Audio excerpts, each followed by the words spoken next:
السلام عليكم ورحمة الله تعالى وبركاته. إليكم جديد الوداد الرياضي.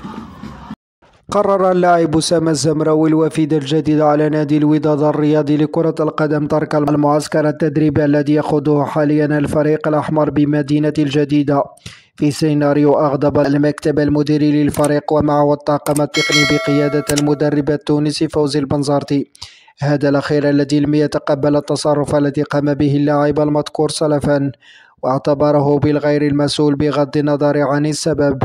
وكشف مصدر مقرب من محيط نادي الوداد الرياضي أن اللاعب أسامة الزمراوي كان قد تلقى وعدا من طرف مسؤولي الوداد الرياضي بهذا الشطر الأول من منحة التوقيع قبل الالتحاق بالمعسكر التدريبي للفريق الأحمر، ليتفاجأ بعدما طلب منه الذهاب لمدينة الجديدة والالتحاق بالمجموعة الودادية.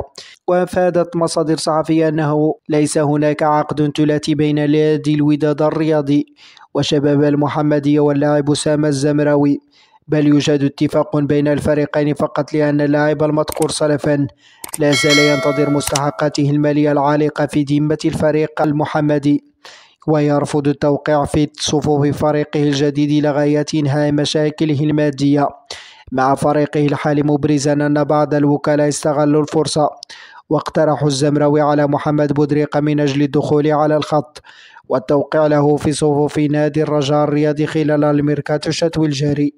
وفي خبر آخر، تعاقد نادي الوداد الرياضي مع نجم المنتخب الموريتاني سيدي عمار بونا بعد شراء عقده من نادي نواديبو الموريتاني.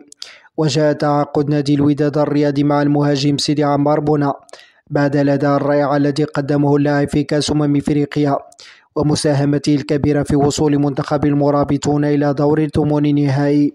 وسيكون سيدي عمار بونا سادس لاعب يعزز صفوف الوداد الرياضي خلال الميركاتو الشتوي الجاري.